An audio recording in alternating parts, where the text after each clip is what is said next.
If you would, let us pray. Dear Heavenly Father, please be with all. Father, people have lost their power, their livelihoods. Father, they've lost their homes they grew up in and all their belongings, Father. Throughout this, bring them peace as they prepare for another storm. We have our families up in the Carolinas, the slides, everything. It's just devastating, Father. Somehow show your glory throughout this time in your heavenly name. Amen. Amen. Pledge allegiance to the flag of the United States of America and to the republic for which it stands, one nation, under God, indivisible, with liberty and justice for all. Mr. Chair, the next item is the adoption of the agenda, and as a friendly reminder, that includes both items on consent agenda and items on business discussion items. Mr. Chair, I'd like to make a motion that we adopt the agenda as stated with the consent. I will second. We have a motion and a second. Public comment? Mr. Chair, since there's so few people here and since such little matters on the agenda, could we have public comment on the two items? The way it's set up, it's for discussion only. I would also ask you to ask GRU how long their presentation is going to be so we can have a robust discussion of how we're going to meet our electrical needs in 2032. And, all we hear is we have mutually exclusive options. And the longer we wait, the weaker our bargaining position is, because we're in serious trouble. And if you think Duke or FP&L are going to do us any favors, sir, in the hospital business, there's no favors. It's the survival of the fittest only. It's the same way in the utility business, even more so, it's an oligarchy. And if you're not up to speed, they'll wipe you right off the map. Thanks. Seeing no other comments, back to the board for discussion. Okay. Mr. Chair, would you do the final vote for the motion? All in favor? Aye. All opposed? Thank The you, agenda's Mr. been adopted. Mr. Chair, the next item is chair comments. Okay. Approval of minutes? I apologize. Thank problem, you, I'm Director sorry. Carter. Yes, the next item is the approval of minutes. Mr. Chair, I'd like to make a motion. We approve the minutes as stated. I will second. We have a motion and a second. Public comment on approval of minutes. Seeing no comment, back to the board. All in favor? Aye. All opposed? Motion passes. Thank you, Mr. Chair. Now the next item is chair comments. The only thing that I would like to start out tonight with is just a sincere thank you to all of our GRU staff, from every member of the GRU team for all that they have done over the last 2 weeks. It's just incredible how they have gotten this city back online in an incredibly expedient manner. And I can speak for not only living and receiving as a customer, but also at the hospital. GRU is a fantastic partner in making sure that our community stays safe. So please extend my thank you, and I'm sure the other board members as well, and they'll have a chance to comment at the end. Thank you. Thank you, Mr. Chair. The next item is general public comment. Mr. Chair, Jim Conish. Mr. Bilarski personally came out to my property on First Street and my neighbor's properties, surveyed the damage, and it was fixed promptly. But he personally came and visited it. It's sacred ground. The duck pond is sacred ground, so he doesn't really have any choice in the matter. I'd like to read to you articles published in the Ledger Chronicle. January 14, 2020, A Bridge to Nowhere. January 23, 2020, Bilarski's hybrid solution is just another false promise. In the wake of the buyout of the biomass plant, Mr. Bilarski showed up with FP&L to bring in a transmission line and prepare for the abandonment of the plant, because he knew that after we bought the biomass plant, we would not be able to replace our aging arsenal, as he would call it. He knew that back then, and he knows it today. And yet we're not really confronting this reality, sir. March 16, 2023, while GRU's general fund transfer payment to the city is not a dividend. Mr. Bilarski gave a speech saying, The transfer payment is dividend. It's not a dividend. The city commissioners are not the shareholders. The citizens are the shareholders. It's just a taking. It's a financial exploitation. It's not a dividend, never was a dividend, and it's in excess of profit. So that doesn't sound like any dividend I've ever heard of, or Mr. Bilarski. Some people say they don't like the way this came about, this authority.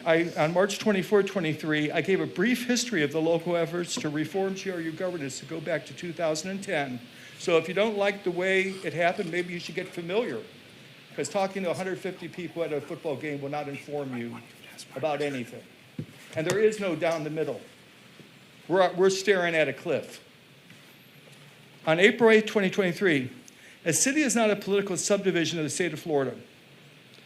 Your attorney has sued the city of Gainesville as a municipal subdivision of the state of Florida. They're not a municipal subdivision of the state of Florida. And I believe he should have sued the city commissioners and named them and sued them in their official capacity like he did on Kim Barton. And there are other attorneys out there that agree with this. April 27, 2023, Clements Bill is an exquisite and intricate amendment to the City of Gainesville Charter that fires the City Commission. February 11, 2024, unsustainable hemorrhaging of GRU ratepayer funds continues. Did we get our $3 million for IT that was owed for last year? Did we get the $1.1 million MOU for county street lights? Are we going to get paid for internet? Are we going to get paid full cost for city street lights? Are we going to hemorrhage millions of dollars while you say you can't find anything for ratepayers and GRU employees out there in the bad weather? My time is up. There's nothing on the agenda. I'm leaving. Any other public comment?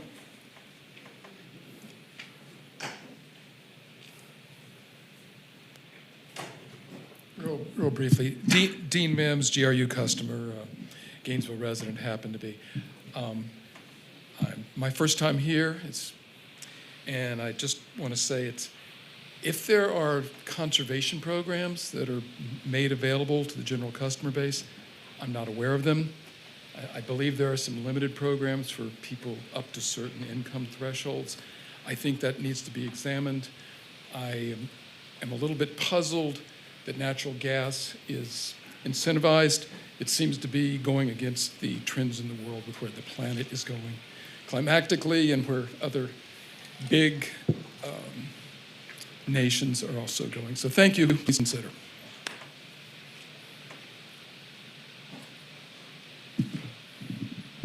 Good evening, Chuck Ross. Yeah, I want to give a heads up to to GRU for the service. I mean, I think there was 60% of the customers were out of service, and within a few days it was down to like 6,000 or 7,000. So, as far as I brought this up a number of times, and the last time after the last meeting, I asked Chair Lawson to please look at my analysis carefully. That the last time I checked the website, it still lists 68 million as excess losses, which is incorrect. It's about half of that. And I believe that the website, which appears to be biased against the referendum, is against Florida statutes 106.113, using public funds to advocate for or against an item on the ballot. So that's a problem. And not only is it that the problem, but you have false information on it in addition to that. Thank you.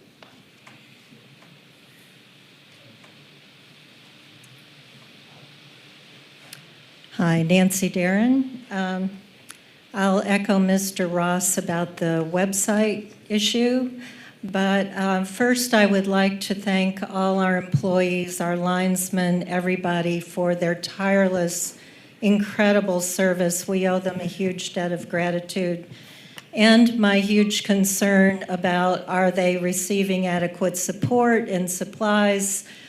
With the cuts that have been made and pulling back in the spring, I expressed my deep concern about the upcoming hurricane season. Now we've just gone through Helene and we're facing something pretty ugly ahead here. And at that time, the staff also expressed to you their their real concern about the cuts that would put the utility at risk for their capacity to respond and the strain that that would put on our incredible employees, which is just inexcusable. So we used to get reports from Mr. Tom Brown, a monthly report about safety issues and about all kinds of response times and reliability and things about what was going on. So we knew what was happening with our employees much better. And I hope that if you haven't been getting that or you haven't asked, that you do so. It's very important. Our capacity to respond is huge. And then in Irma, we were able to use biomass debris from FEMA to run for 5 months at almost no cost a good chunk of our utility. And it kept things out of the landfill and out of being burned in open fields. Are we going to be doing that again? The governor just announced what a huge debris event this is going to be, and certainly in my neighborhood, it's already been one.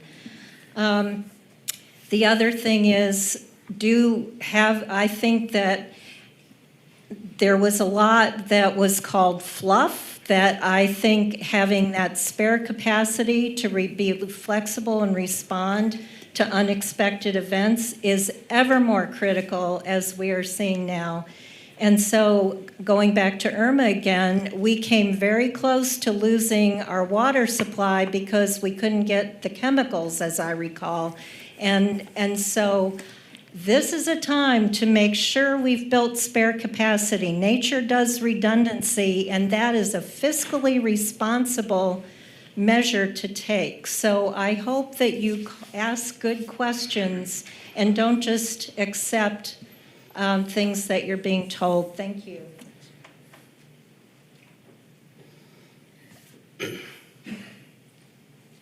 Good evening. My name is Mary Van Devensky, and I'm the chair of the Sierra Club locally. I know you have been nominated by the governor, and it seems to me that at one point our energy utility, our GRU, was doing very well with renewable utilities. We were up to 32% of our production with renewable energy. You seem to have cut the way of doing things, and you are relying mostly on natural gas. But you have to remember that natural gas is a fossil fuel, and fossil fuel is increasing the heat of the Gulf, the heat in the atmosphere as well. And we are all suffering with these hurricanes coming to us like horrible. So you really need to wake up to the reality of climate change, even though the governor doesn't want to mention that. I think as decent people, you need to work on reducing fossil fuel and doing more to increase renewable energy. And regarding the $12 million that were taken out of the budget, you really need to put it back. We need to work and support the most possible way the staff that's working so well and so diligently to repair the damage of the hurricanes. Thank you.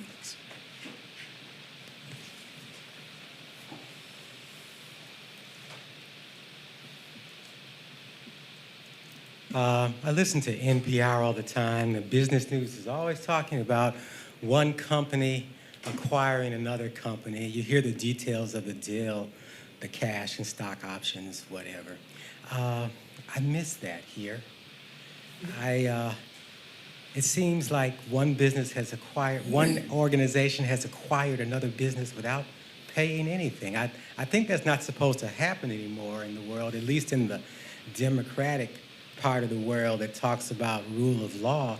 I can't think of that happening since, I guess they go back to the colonization of this continent. There's an example of just moving in on somebody with no compensation. But in more modern times, where does it happen that one entity acquires another no compensation, and on top of that, increasingly abuse the people who are trespassed upon. I think you'd have to go all back to 1948 to find that. So I want to suggest strongly to the City Commission that they prepare an invoice, and the GRUA and the governor should be billed for the fair market value of all the lands, buildings, equipment, facilities, vehicles, hardware, software, etc., belonging to the people of Gainesville. Since GRUA has commandeered, the governor has sent you to commandeer our property, we must be paid. And you shouldn't be upset about this. It brings you closer to the long-range goal of conveying it to FPL. Just make it easier once you really hold the property. It bodes badly for GRU employees. They'll find themselves gradually replaced. Some of you old heads with GRU, you might make it to retirement. Kenan, start job hunting. So, prepare yourselves. You got a big bill to pay. Mr. Chair, would the citizen mind repeating their name for the video, please? Yes, just for the record, if you don't mind. Yes, thank you. Good evening, Tom Canilio. I haven't been before you in many, many weeks, but I recognize you all. First of all, as a graduate of the University of Florida a couple of times, once in agriculture, I think you know that what I've said before about the biomass power plant having been born in the bowels of IFAS. Years and years ago in the 70s, during the Arab oil embargo, that's when they started studying alternatives to fossil fuel. And this is an issue that this very intelligent community, very intelligent city has been trying to grapple with. And you gentlemen, ladies, might want to consider a couple of suggestions from someone who was there at the beginning. My colleagues who helped me work on getting the biomass power plant in front of the City Commission back in the 90s are all gone. Alex Green, a great mechanical engineer, is gone. Gordon Madison Prine, great agronomist, gone. Don Madison Post, forestry professor, gone. I think that there are still voices there, and I would ask you, I beg you, to call IFAS to this podium, to ask them to give you a summary of all of the work that has been done over the last 30 or 40 years, not only here, but at the USDA. I don't think the public, I know the public deserves this kind of information.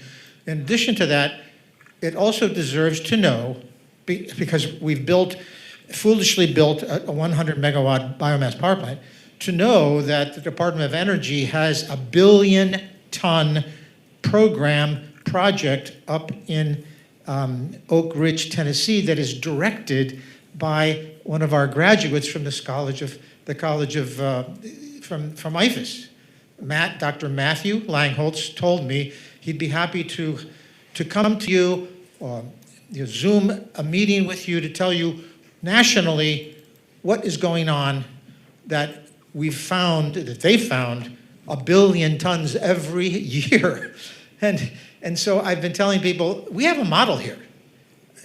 Even though we have our face covered with mud for having developed it the way we did, we have a model here. And the Department of Energy could tell you possibly how to proceed a little bit more smoothly. My suggestion is dedicated energy crops and bring in our farms. Thank you.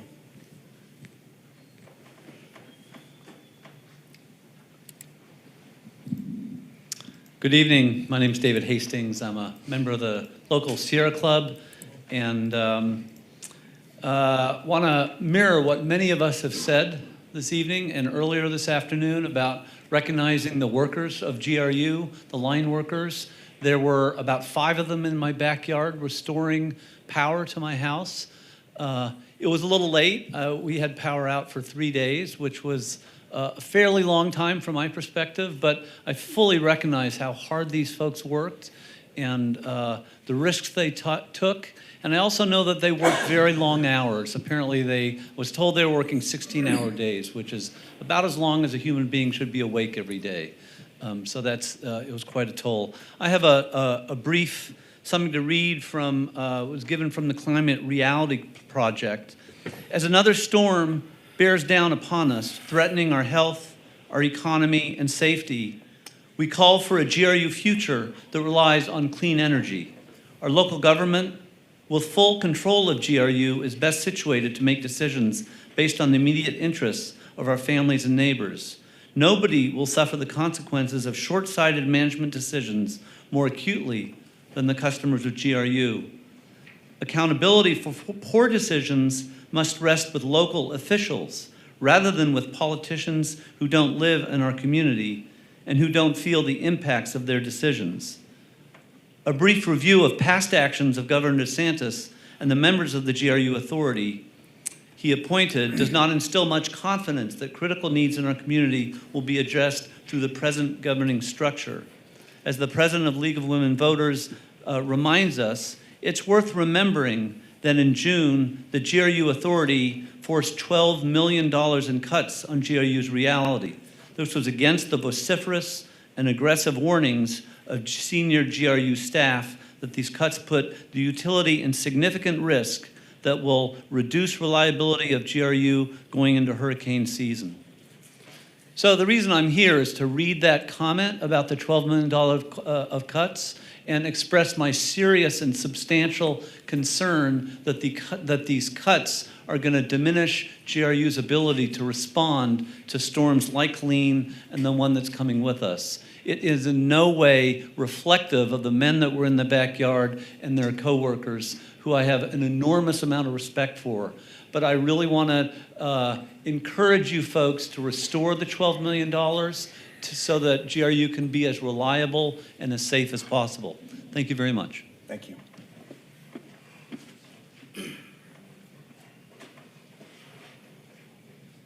Good evening, Angela Castile. I am wanting to thank all the workers during and after the storm. I do know that there were several workers that had to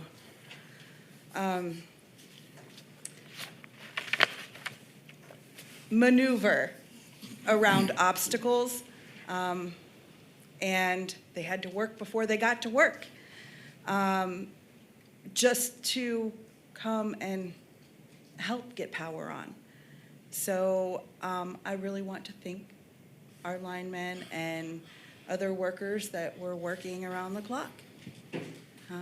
Thank you. Thanks. Mr. Chair, the next item is CEO comments.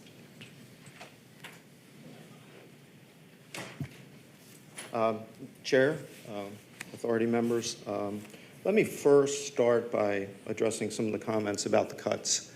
I think it's really important to distinguish the cuts from how we operate and how we have storm preparedness and reliability. I put a little chart up, or I put it together, a little tiny, make it a little bigger. But it goes directly to what people are saying There we go. and what the perception is.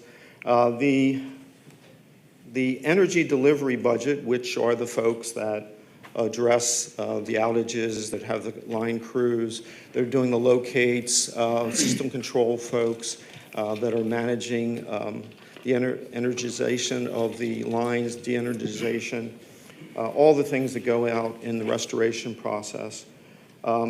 Fiscal year 25 budget was $35.8 million. That's a 7.4% increase over the previous year.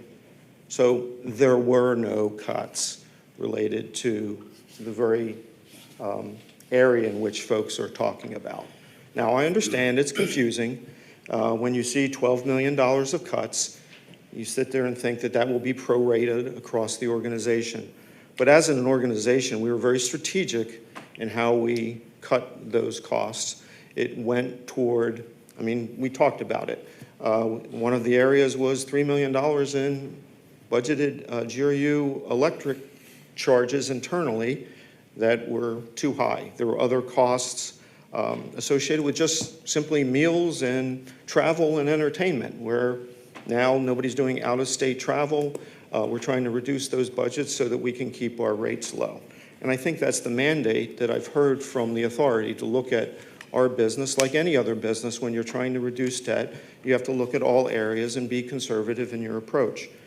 This chart also shows that this increase in fiscal year 25 budget is nearly double what it's been in the previous 2 years. So we literally went from a budget of $30.8 million to $35.8 million in a period of a couple of years. So that's $5 million on an annual basis being expended over and above what it was 3 years ago.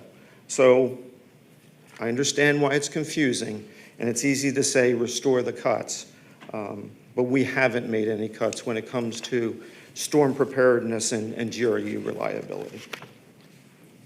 As an adder to that, I actually went into the tree trimming budget, which is, one of those things that, if you fall behind in that type of thing, all of a sudden, you have a dozen more poles that get knocked down. You have more time spent on those types of things.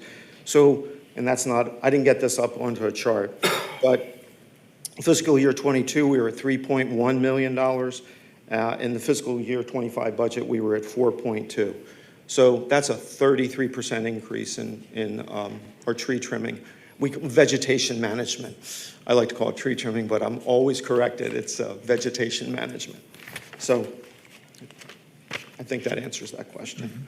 There were a couple things that I wanted to talk to you all about the Hurricane Helene response, and I have a little presentation for that. But before I got into that, there were a couple things that were mentioned about we don't have any conservation programs. We still have the LEAP Plus, the low-income energy efficiency program, that was expanded to include a wider group of folks. So that's just not true. And then we were talking about we're doing less renewable energy. And that's not true. We still have the biomass plant, and I think folks forget that I signed the deal with the Regis, the 50 megawatt deal, back in, I think 2021. Unfortunately, we had a series of hurdles getting it through the county commission that took us from a $30 a megawatt deal. Well, I'll talk about it when we talk about the IRP, because at this point, it's way above that. So there were factors that didn't allow us to get that additional solar capacity. It's certainly not what we're trying to do, but it's what the market has done for that. Let's see. There was one comment that was made about after Irma, we ran for 5 months at no cost at the biomass plant. That's just simply not true. And one of the things that was sold to the community with the biomass plant was that they would use all the refuse from hurricanes. You can use some of that, but for the most part, it's not conducive to getting that material that is of a certain size and certain specification that is fed into the boilers at the biomass plant. It was something that was said, but we just don't use that much of that. So it's a shame, but that just doesn't work that way. So I'll move on to a more not enlightening, but more fun topic for me, and that's the Hurricane Helene response. Do you want to play the little? Yes, Yeah. thank you, there we go. The scope of the damage created by Helene was historic for Gainesville. The impact of 60-mile-an-hour plus winds wreak havoc with the tight-knit tree-lined communities. We were up to over 110 poles that had been broken that needed repairs. We had 75 plus transformers that were broken that needed repairs. We had over 400 downed wires. We had to work with police, fire, to have those de-energized to make sure they weren't a danger to the community. It was a team effort across the board until every last one of our customers was restored. Big shout out to the hotels, the folks that did our laundry work, the caterers, mutual aid crews that came in as far as Lafayette, Louisiana, and Lubbock, Texas. The affection that was shown for our crews as they came into communities was awe-inspiring. They came back for dinner and talk about how good they felt about coming here to Gainesville, being part of the restoration effort. So kudos to everyone that participated in this. Thank you very much. If we could bring up the little slide deck. Yeah, so that was my little take on, oh, wait for a minute, for the response to Helene. And now I'll go through a little slideshow that gives you a little bit more information. Oh,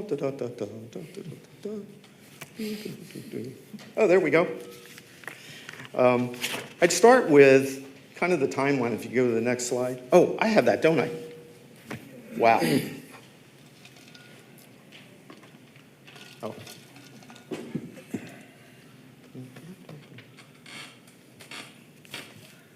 I'm sorry. My crew is a more finely honed machine than I am, as is evidenced by what's going on right now. Wasn't responding, needed her. Is that it? There we go. So the first thing is to understand the timeline, and I guess it gives you a better perspective of what our folks do.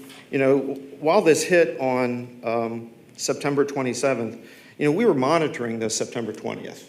You know, we have folks that actually look for this. So we saw the disturbance. It began as a disturbance. And, you know, we started monitoring the path and building a plan. Within 3 days, you know, on September 23rd, it was designated as a cyclone. So it went from a disturbance to a cyclone.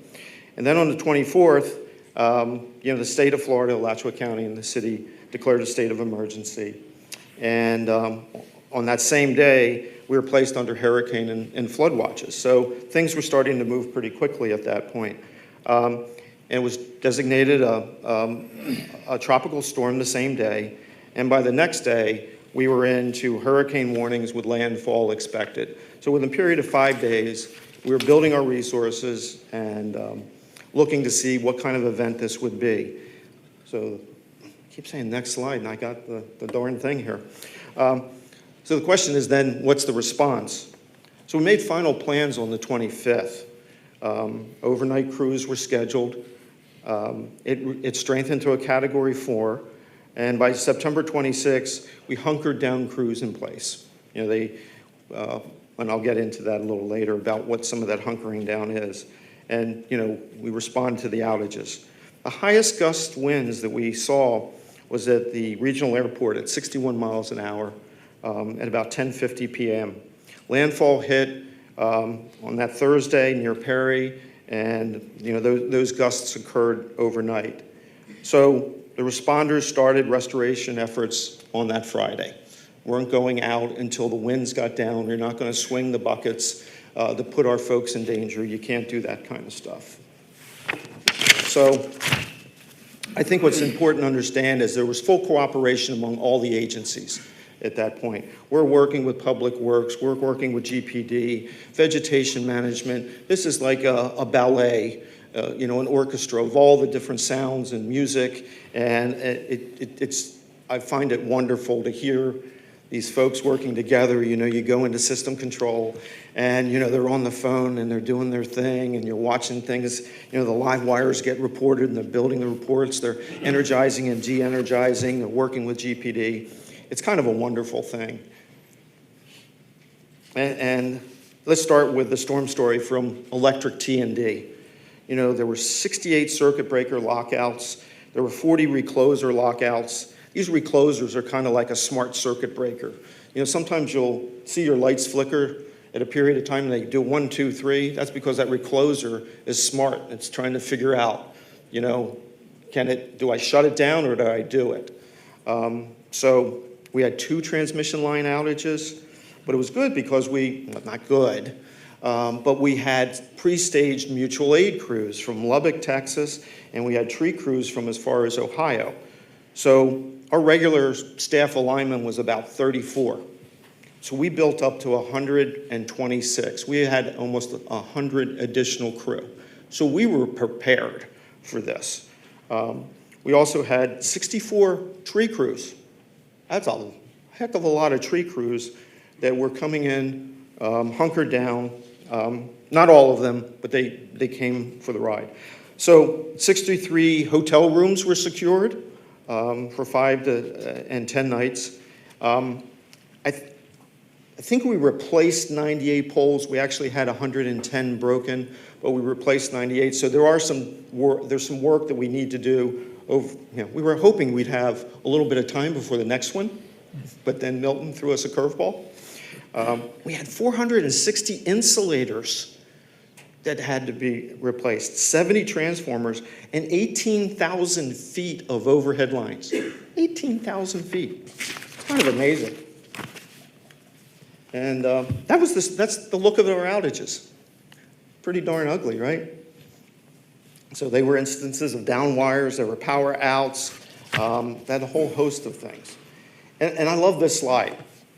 I don't know if you can see it real well, but the red line is the outages. How many people were out? So, between 10 o'clock and 1:30, between 10 o'clock on Thursday and 1:30 Friday morning, we went from having 0 people out to over 50,000, 52 people out. And we actually, with the switching and things that we had to do, at one point we had a peak of 68,000 customers out on a 103 customer base. Wow. And it didn't happen like over 5 hours. It happened within actually minutes. So if you look at the gusts, I don't know if you can see that. You can see where, we're tootling along with, you were getting some 20-mile-an-hour gusts, 15-mile-an-hour gusts, and we're fine. Man, you hit 60, you hit 50, boom. People go out. The reclosers, don't close. Circuit breakers go out, trees fall down, and then poles are falling down because trees fall on the lines and pull the poles down. They're snapping, they're breaking, and there's nothing we can do because we can't send folks out at that point. We go out in the morning, we send our assessors out, and they start assessing the damages. And this is just a little shout out to the folks that came out. We had Asplin, really good tree service. Davie Utility Services, they're in Lakeland, but they're also in Hamilton, Ohio.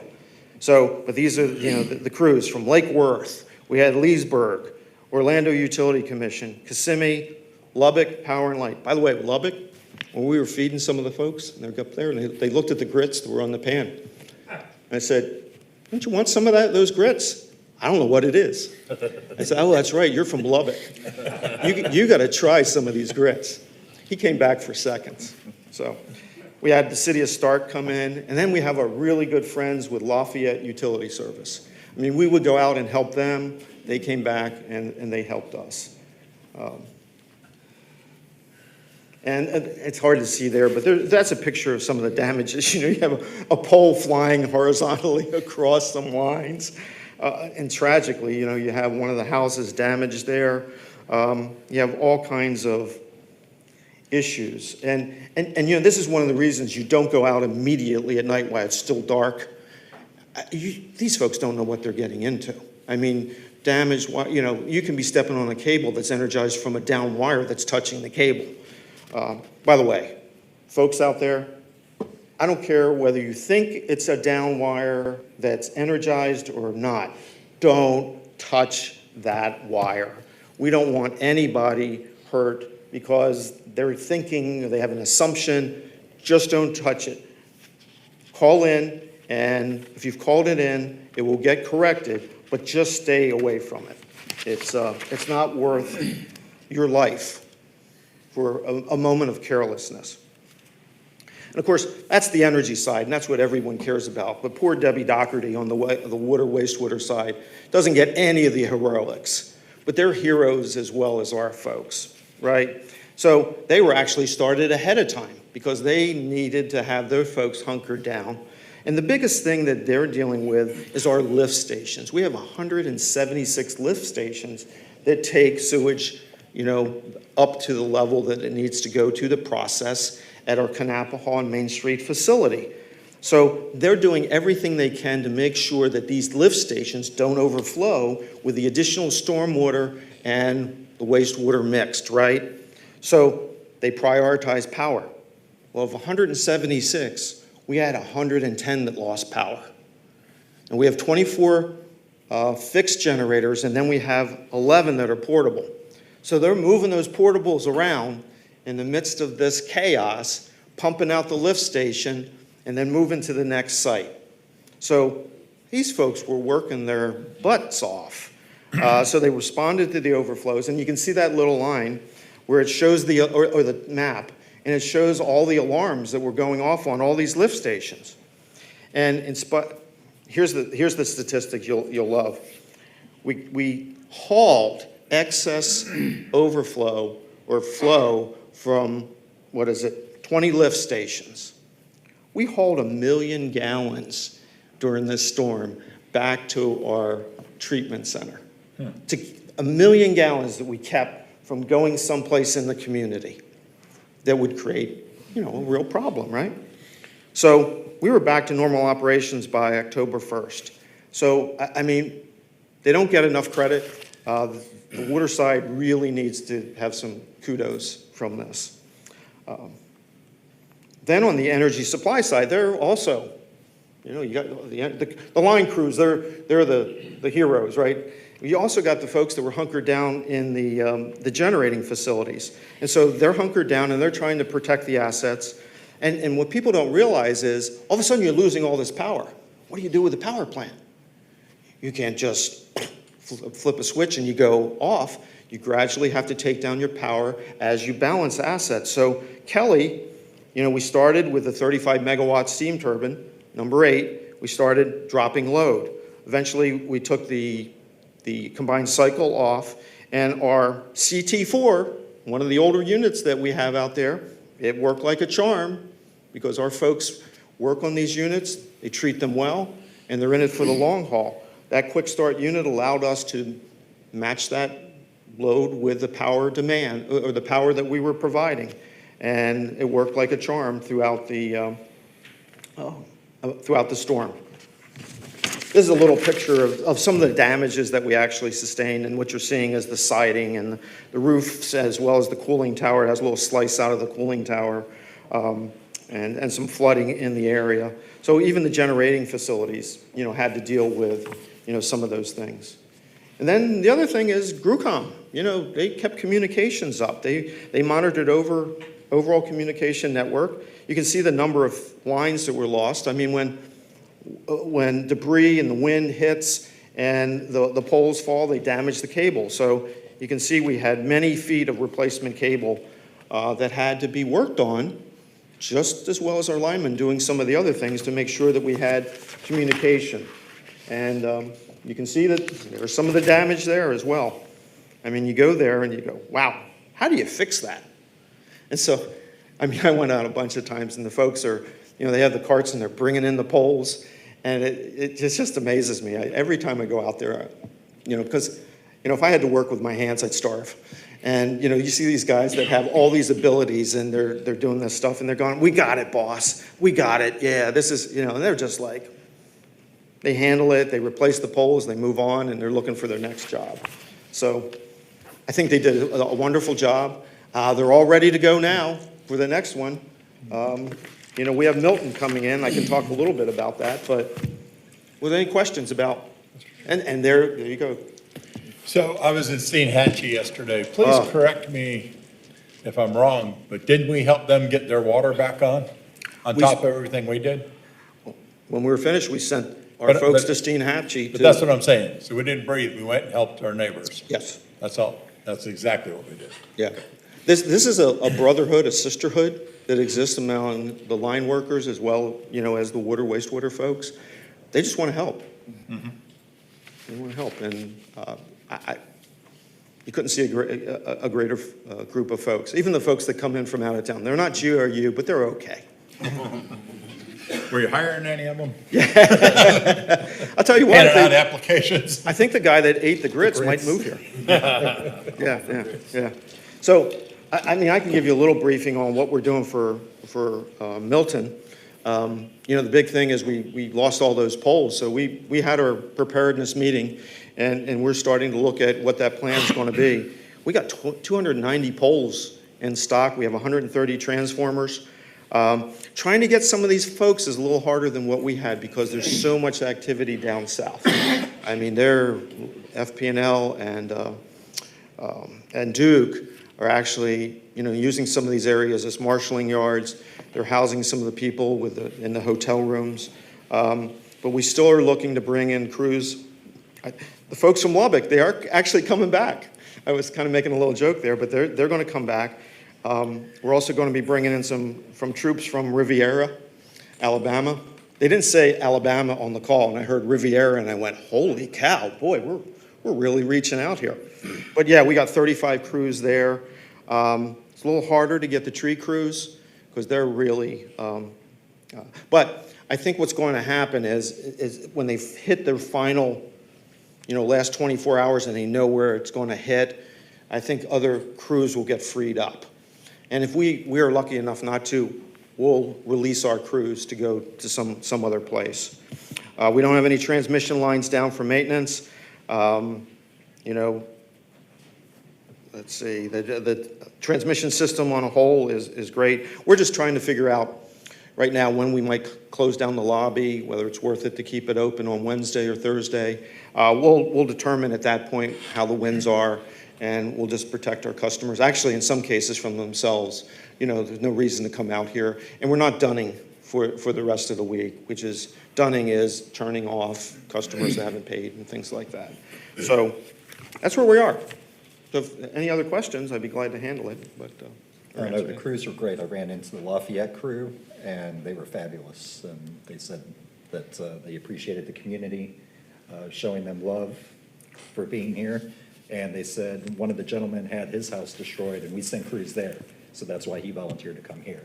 So we are all this, the community is in it together.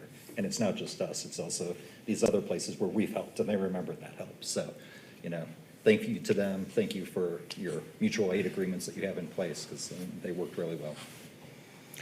The only thing I'd add is what's amazing to me is, some of these folks in T&D, the managers are starting the day at 5 o'clock, and they're not getting out of there till 9 o'clock at night, and they're just busting, a good one trying to get the job done. And you talk to each one of them, it's like, how's your place back at? Oh, no, I don't have power. What are you doing? Well, I got a small generator, and I think it might be covering the refrigerator, basically. But they're selfless when it comes to that. They have their own problems because they're in Clay, and I shouldn't say that, should I? Oops, sorry about that. But Clay has this area that's close to ours that isn't part of its main service area. So they've always said that it's a little harder for them to cover. But yeah, we have people working to restore other people's power when they don't have their own. So, Thank you, Ian. thank you. Thank you. Mr. Chair, the next item is attorney comments. Mr. Chair, we, per your instruction in the last meeting, we filed our lawsuit against the city of Gainesville on September 10th.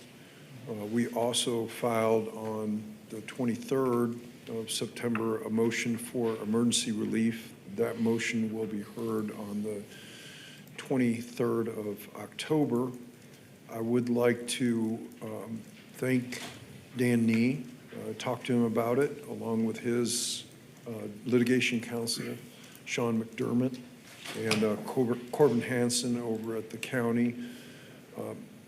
My colleague and friend Dan agreed to hear it on October 23rd. He's going to disagree with our position, and we'll argue as strongly as we can our side, but that's what good attorneys do. They accommodate you and move things up on the calendar, and I appreciate that, and I wanted to say that about Dan and his professionalism and making sure that we could hear this before the election.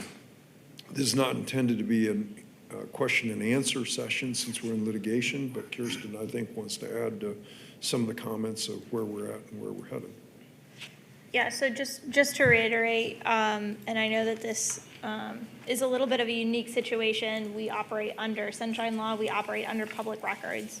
There are exceptions to both of those regarding litigation. So there are things called shade meetings that we may participate in depending on how this litigation goes. And then there are exceptions to public records based on ongoing litigation. So if you have any questions about any of that, let us know. We're happy to answer any questions that you have about the sort of nitty gritty and our trial strategy. If anyone wants to give us our office a call, we can arrange a time to sort of brief you all on the details of it. All of the parties have been served with formal service of process via the sheriff's office. So the state, the supervisor of elections, the city, and we've also served the Attorney General's office. That's a requirement when there is a constitutional question, so we have done that. We are preparing for our October 23rd date, where we will essentially be requesting that no action be taken on the referendum until this case has been sort of fully fleshed out and the judge has made a determination on the merits of our complaint. So essentially, we're just asking for a stay in the proceedings until that occurs. If anyone has any questions, we're happy to reach out. If anyone receives any public records requests regarding anything about this, please do loop our office in so that we can sort of help you navigate the ins and the outs of that. Does anyone have any questions? Yes, sir. Thank you. Thanks for the update. Mr. Chair, the next item is business discussion items, the first of which is 2024-750, informational presentation on the 2019 and 2023 Integrated Resource Plans, IRP, and their significance to GRU operations and planning, with a recommendation that the GRU authority consider the agenda as information only and participate and ask questions as needed. The IRP has been kind of a subject of discussion, and I wanted to integrate that with this idea of GRU's energy future. So that's why I came up with the reconciling GRU's energy future. And by the way, somebody earlier in the day said, or early in the public comments said, we used to hear something from Tom Brown about some of this stuff, and I just want to let you know, he is back there. He is my COO, and when I make a mistake or overstate something, he's going to come quickly up here and say, Ed, no, it should be this or that. Or if you have any questions, I'm sure he'll be glad to come up and give you the further layer of information that you need. But let's get right into, or if I'm out of batteries or I'm doing something wrong here.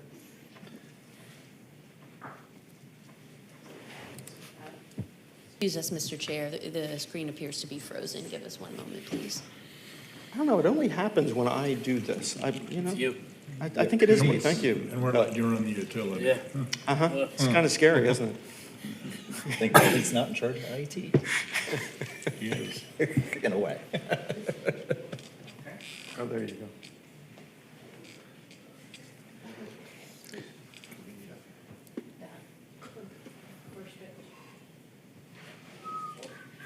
It looks okay. Is it just not movable?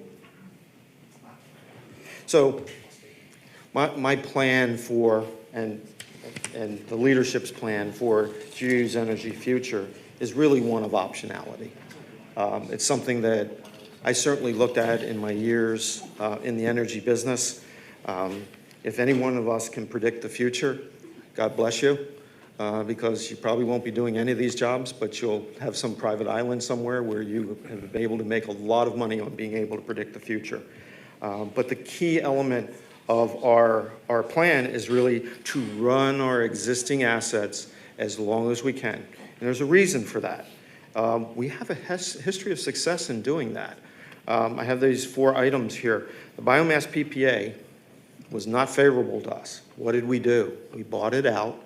And then we made changes to the biomass plant that allowed us to operate much more efficiently, much more effectively, so that it didn't denigrate the performance of our fleet of assets.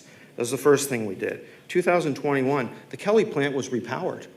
I mean, the granddaddy of our energy generation was repowered.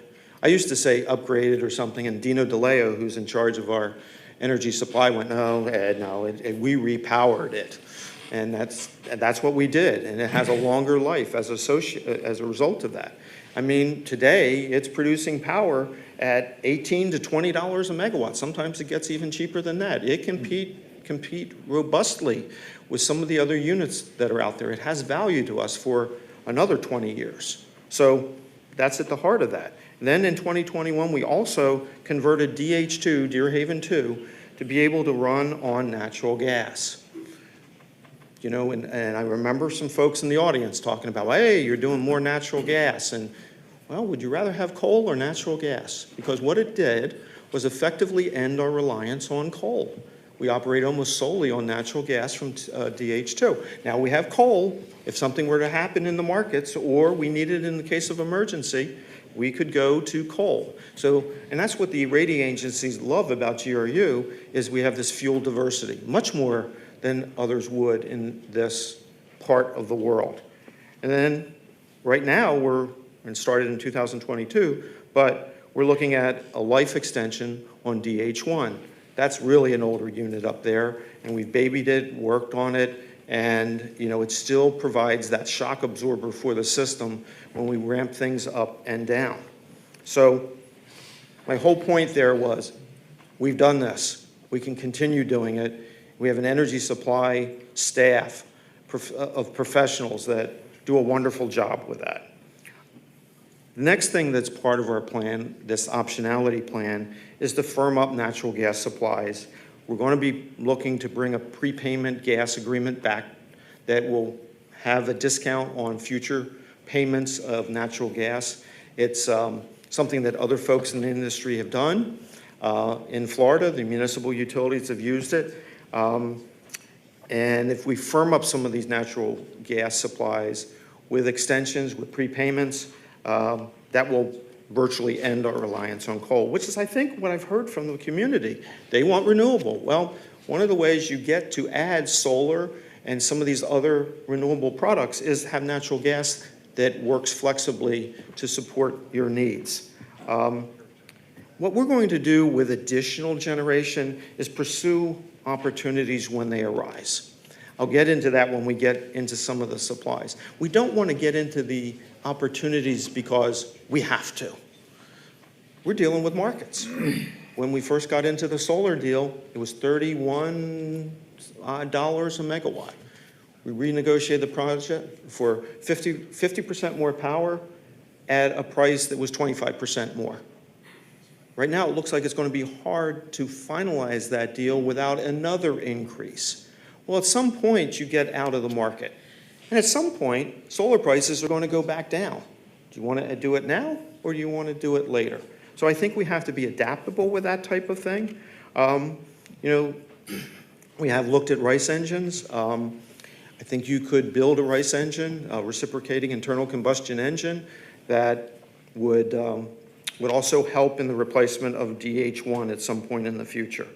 And then the other thing we'll do is look at transmission and generation alliances. Ooh, that sounds kind of nefarious, doesn't it? That's what got me in trouble with FP&L. Well, I have to say that part of the reason I had discussion with FP&L was that they had an opportunity to build a $150 million transmission interconnection here because they had bought Gulf Power. They were going to bring up some of their power. They were coming through Gainesville. Hey, we'll make that connection, and all they wanted was $14 million a year in payments to have that pathway. We couldn't get the general fund transfer reduced. We couldn't pay the $14 million. We didn't get into the deal. It was a one-time deal. It's not available anymore. We think folks like Duke and others, FMPA, are going to have us with some opportunities to the south. They're expanding their transmission. And when you start talking about FMPA, there's alliances there. There's pooling of generation among suppliers. So we will look at those types of opportunities. We'd be silly not to. Yep. Let's see. Okay, make sure I didn't skip over something here. Oh, yeah, there we go. So as we stand, this is kind of a little hard to read, I guess, but what it shows is what our generation is right now. You know, we've talked about DH1. That's the gas plant. We have DH2 that runs on gas. Then we have these gas turbines, GT3, 1 and 2. We have Kelly combined cycle, SEC1, that's the South Energy Center, the services. See, that's for all the folks out there that say we want University of Florida as a customer. We have them as a customer, a very good customer. They get a premium product for a premium price. So we have SEC 1 and 2. And then we have DHR, the renewable facility. So you can see the line through the middle is our peak load, and it's somewhere around 400 a day. And for one look, you say, oh my goodness, we're fine going through 2031. We have 600 megawatts now, and we start to drop in 2032. And that's only because we have a retirement of DH2. As I'll discuss in a little bit, that's kind of a paper retirement. You know, that's a number they put on the useful life. If you've maintained that asset, you're doing the right things, we can extend that, as well as extending DH1. So with that, let's talk about this IRP process and how it meshes with, you know, what our plan is. Utilities, electric utilities do an IRP every 3 to 5 years. We're lucky in that we've had two, 2019, 2023, so it kind of gives us this perspective that, okay, what's changed? What's the trends? What are we looking at?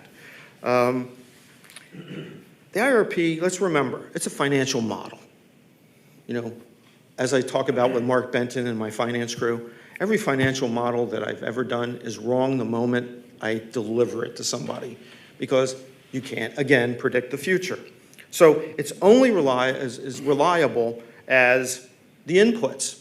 So what do we put into these financial models? You know, the future price of gas, what solar is going to be, you know, what our discount rate's going to be, how much debt we have.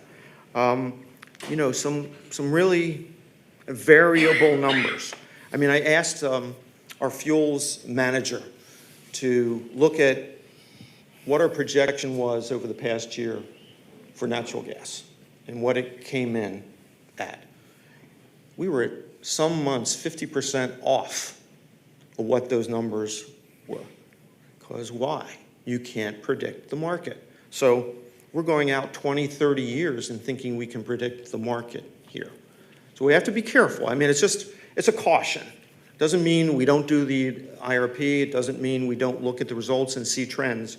But we have to be careful looking at every number as though that's the number. It's a range. Boy, it's like the hurricane. You see the path. You know, it goes around that, and then it finally hits the number when it meets landfall. We're trying to hit the number when our RRP hits landfall.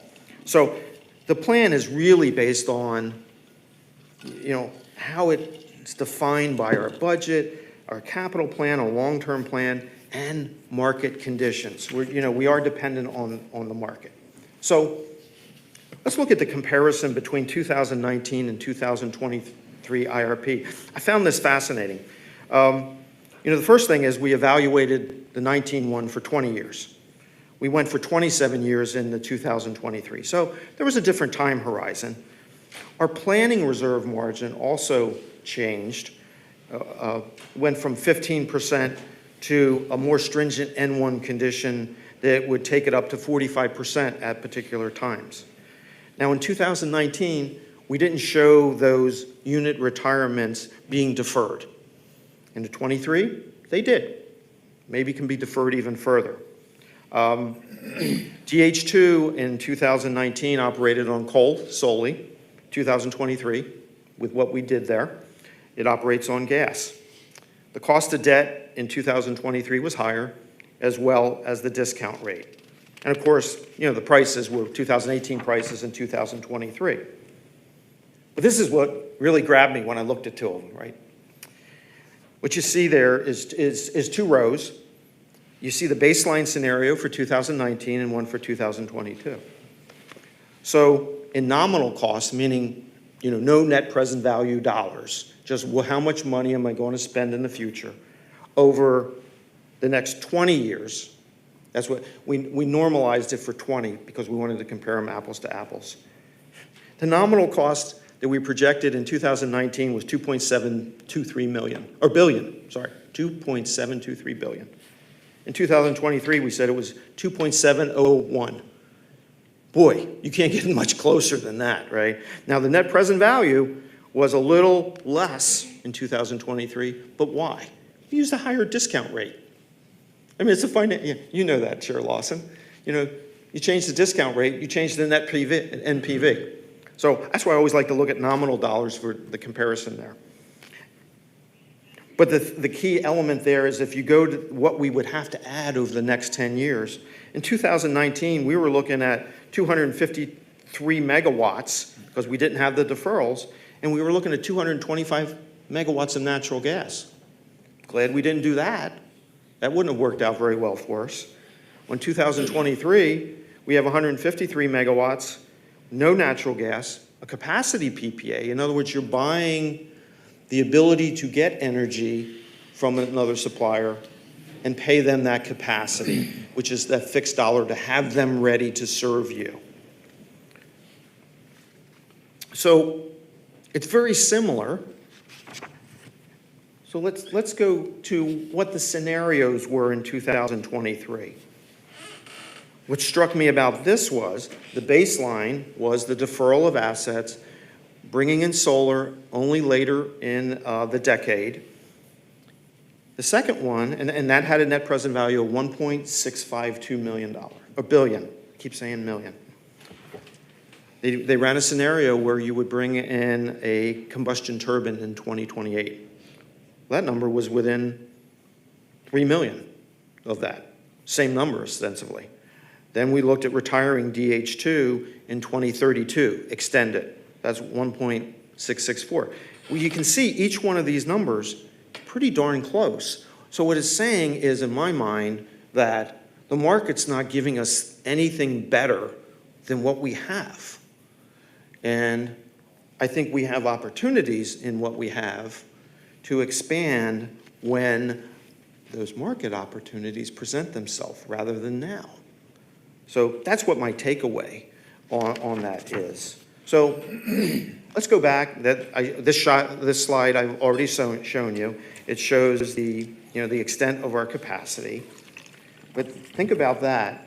And now this is the world we live in with this N-1 criteria, which means at any particular time, if you lose your largest generating asset, you have to have something there to replace it, which its introduction doesn't allow us to run DH2 to the full 225 megawatts because we have nothing to replace it. So our DH2 unit only runs at 100, 125 megawatts. So we don't have our full value from that unit. So what you see there is the gap between the line, and that line's for planning. So it's what you have to show NERC as in the North American Electric Reliability Corporation. I got it. Okay. So that's what we're looking to fill through our IRP, that gap that exists up there. So when we start looking at deferring the unit requirements, that's how you start filling that gap. You can see the salmon color. Oh my God, I don't know why we're not using red, white, and blue colors, but we got salmon that is filling the gap in 27 through 31. And then we have DH2 extension getting closer to that gap. So this deferral of the retirements is really a smart decision, particularly based on the staffing that we have. Then you look at possible resources to fill that further gap. And what we're seeing is, and this is what the IRP suggested in 2023, is that we get into a capacity PPA, a power purchase agreement, with somebody like FMPA, who is who's bought a lot of gas generation. They also have capacity on their solar, commercial solar deals that they're doing out there. So they're readily available. Or the yellow shows that we could be doing our own solar. We could do our own commercial deal. We wouldn't build it ourselves. It doesn't make sense with the tax credits that a private organization would buy. We can't keep them. So somebody else would build it for us. They get the tax credits, and that's what gives us the lower price. And of course, then you see the cross-hatching there of the battery as well. So that's kind of our future. You know, if we want to extend this, we defer our assets, retirements, and then we fill that void with capacity PPAs, solar, and some battery as that becomes available. Now, here's the one danger or the challenge with this is, and this is kind of hard to look at. They pulled it out of the actual IRP. I call it the solar conundrum. Everyone thinks solar's cheaper, right? Solar's going down. Well, not if you need battery power with it, which it levels out the intermittency. We all know that you can't have solar at night, but during the day, I mean, we joke around the office, oh, look, we're getting a thunderstorm, it's time to go home. I mean, every time at the end of the day, we get these thunderstorms. Well, you don't get solar at that time because the clouds cover. You have too much solar, how are you going to make up that? Well, some people say battery, and that's what we got with the Sand Bluff project. So in this particular case, when we originally did the deal, that Sand Bluff was $31.52, less than our weighted average cost of generation. Good deal, take it every time. Renegotiated that Sand Bluff deal only because the county commission said, you know, we're not going to approve the permit. So they had to do a lot of work. They had to move the location, cost more money. They came back, they signed the deal at $40.56. Wow. We've had discussions with them now. Yeah, we don't think we can do the $40.56. It's going to be bigger than $50. Well, at some point, if you look at the little chart off to the left that says tier 1 megawatts, tier 2 megawatts, what it's saying is tier 1 is when you can put a PPA next to your transmission line, like they did with Sand Bluff. You know, it goes to the Parker substation. Tier 2 is when you put it in another location and it's got to be miles away and we bring a transmission line to connect up. That's costlier. So look at that case where the red line is circling the A at the $51.65. That means that you lose 175 megawatts of solar because it's not economical. You wouldn't do it. If you get to like 60, if you get up to 75, you wouldn't do any solar. So right now, if we were to, well, let me go to the next slide. This is what we're looking at with solar. It kind of goes against your intuition, right? Everyone thinks solar is going down. Since 2018, well, since 2019, when the solar PPA price was somewhere around $27, it's virtually doubled in quarter number 2 of 2024. It's over $50 a megawatt because there needs to be battery with it. There's also constraints with it, and there's kind of there's less demand than supply at this point. So there's a real problem with solar and banking on it to solve your problems in the future. So with that, I go back to what our plan is. We need to run our existing assets as long as we can, firm up natural gas supplies, transport to end up reliance on coal, and then pursue opportunities when they're available. It reminds me, you know, when you're out there house hunting, you see the house that you like, it's like, wow, yeah, but I can't afford that. You know, maybe you gotta wait for when that price is right, or you're trying to buy a new car, or you're doing this. You're looking for the deal. I mean, we're looking for a deal right now because we have people that have maintained these assets. We have great relationship with OEM providers. They're doing a great job for us maintaining these assets. Why would we get ourselves involved in something at this point that could be costly for us? I don't think that's the way to go. And frankly, that's why I mean, there was a lot of hoopla when I said, well, we're going to end the IRP process. Well, what do you mean you're ending the IRP process? I saw the information. It gave us the trend that we need to see.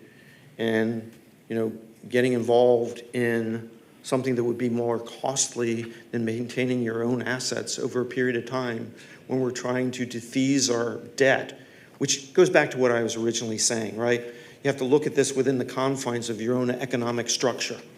And our confines are we want to pay down debt. So why would we be building other things that would add to it? Maybe in the long run, we get close to the cost that we have now, but we're not going to replicate that.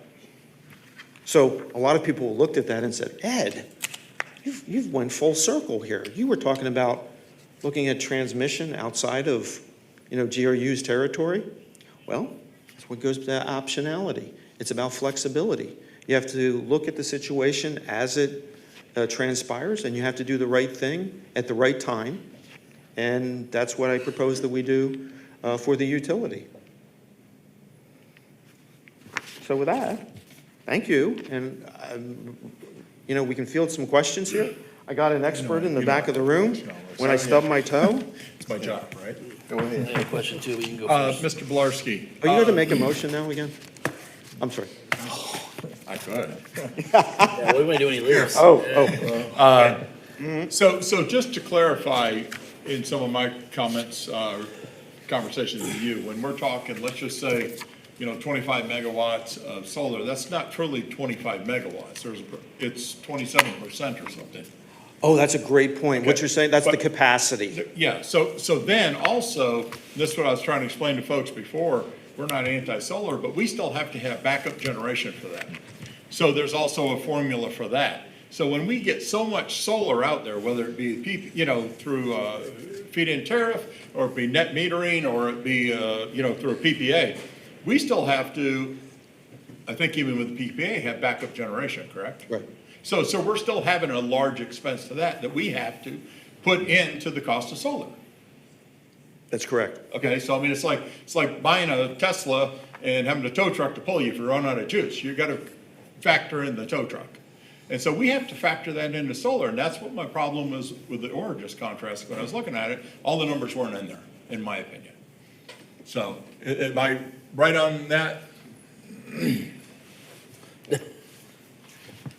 Yes. No, Thumbs up. We got a thumbs up in the back. Yeah, well, no, it's not as simple as solar. Yeah. And the abs- backup was only a peaking, it would have brought us through, if I remember correctly, like 5:15 to 6:45, and 12 megawatts of battery, we're done. Yeah, I So think it it's was- not like it's gonna keep us all night either. Right. Okay. Well, that's the problem with actually the IRP moving forward. When you look at the amount of solar that's there, I mean, you have to have additional solar that charges a battery during the day. You don't actually use it. You charge the battery so you can use the battery at night. So it's kind of a strange system. And one thing Tom has always told me is there's the difference between solar energy as it turns into electricity as opposed to, carbon-based combustion fuel energy. There's more oomph to the power that comes out of a Kelly power plant than comes out of solar. Commercial customers, don't get that oomph that comes out of that. So there's a lot of reasons why, I don't want to venture into some strange areas here, that we've been unable as a society to get away from carbon-based fuels. Because it sustains all the things that we all enjoy and what we live by. So it's not like you could just go to all solar. One of the ladies here was saying we were at 32% renewable. We're not adding any more. There's folks at FMPA that we meet with and talk to and they go, holy cow, how do you deal with that much renewable? Do you know, because we have to balance all that power. So when you have cloud cover coming over and you have this intermittency, we have folks that are scrambling. Okay, what are we starting? It's just like the outage we went through and we talked about CT4 coming in and be able to ramp up and down. You need this flexible power all over the place. Instead, we have a lot of baseload units in our system. So Tom has used the word chunky, and it's not my physique. We have this chunky kind of generations that's out there. You don't have this fluid generation that goes in and out. You got to start up some unit that operates best at base load. Base load, for what people are thinking about, is you turn it up to its capacity and you let it run. You know, you go on a highway, you're driving 65 miles down the road. If you're my wife, you're doing like 75 or 85. But you let it just go right down the road. Instead of doing daily driving. When you're getting in the car and you're stopping at, Publix, or you're going to the store someplace else, that's what you need when you have solar. You said that we obviously maintain the assets, and we've been doing a good job on that to where we can extend them. If we start adding different types of generation, are we going to have to add, new maintenance people basically, or do we have the technology to start maintaining these other systems?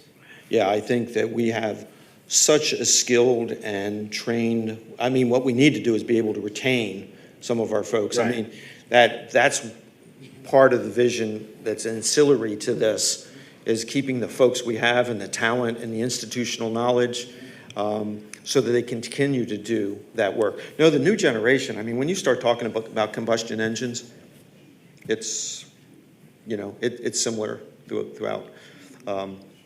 If you're talking about battery power and that type of thing, those things basically run themselves. Right. Okay.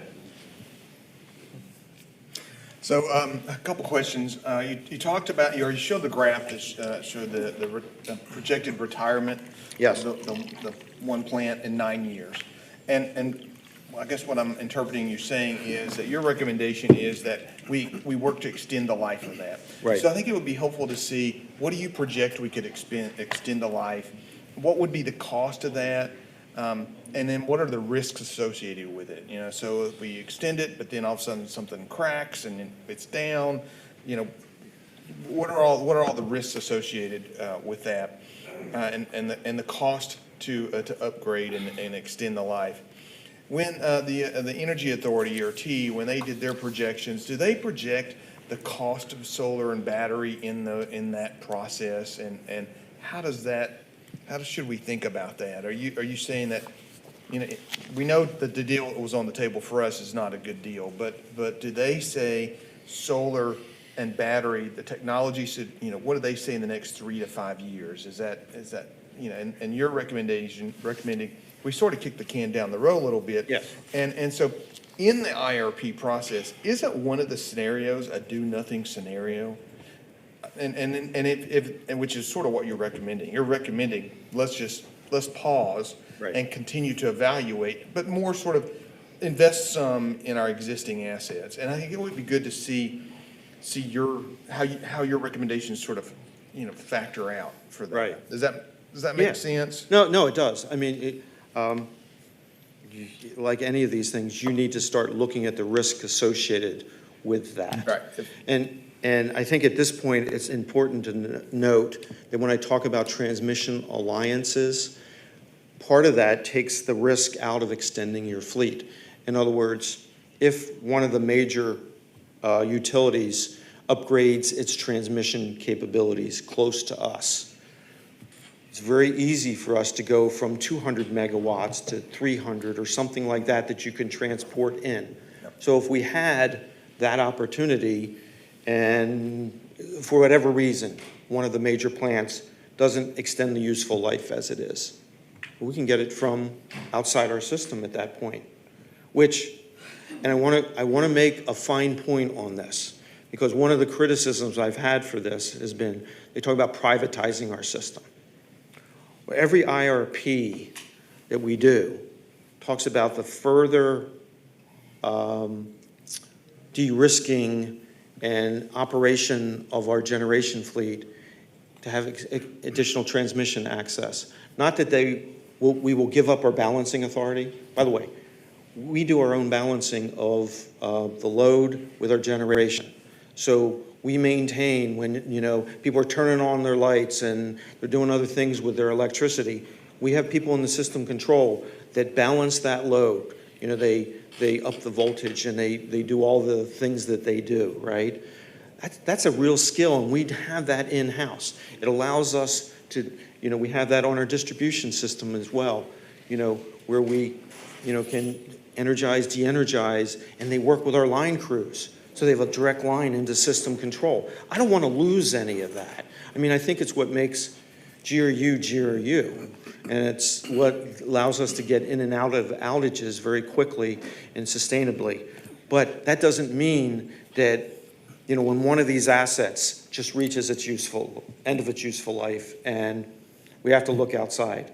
I don't think that we're going to build another DH2 or a Kelly, but we could get into a PPA with FMPA and say, well, we want this mostly nominated in solar, and they could do that. And then they would balance that solar that comes into our system just like it was a direct current connection, right? So we would be getting electrons from what they nominate for us. So that's where I see us de-risking the do-nothing, although I kind of like the optionality going forward and the extension. Do-nothing Well, sounds. in reality, what you're recommending Yeah. is to invest in our current assets. Yes. So it's not really do nothing. It's that we're going to, and so you'll bring that back to the board. Yes. Here's what the cost of the investment is. Right. And here's the life we think it's going to be, and then here are the risks associated with doing that. That's Certainly exactly there are right. risks. And in the IRP, it really didn't factor in the debt of the GRU, did it? And all those, it didn't speak to that. I didn't, at least it was hard to find. So I found exactly that. I didn't see it speaking to that as well. But I don't want to forget that you also talked about solar pricing. There's a lot of folks out there that do analysis and projections on where solar is going. The numbers that were in the IRP were they were somewhat pro-solar. They showed it going down over, I think it was 5 to 10 years. They showed a little blip and then it going down. We're not necessarily seeing that with where a lot of this stuff is coming from. And you never know what happens with tariffs. You don't know what happens with supply. You don't know what happens with the raw materials that go into that. I mean, I think as more people look, I'm old enough to remember what happened in the 90s with everyone going to natural gas. And it wasn't until fracking created this glut, if you will, of natural gas, that all of a sudden natural gas became cheaper.